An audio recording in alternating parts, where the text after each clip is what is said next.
Hello pals, I'm your storyteller, Mr. Peanut, and today I'll tell you the story of the Floss rules.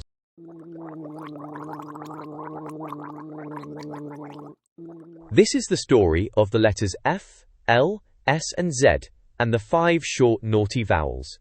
The 5 vowels like to be mischievous and scare the letters F, L, S and Z if they stand after them streak the end of short words. So F, L, S and Z thought of a solution. They thought they should call their twin brothers to stand after them at the end of short words.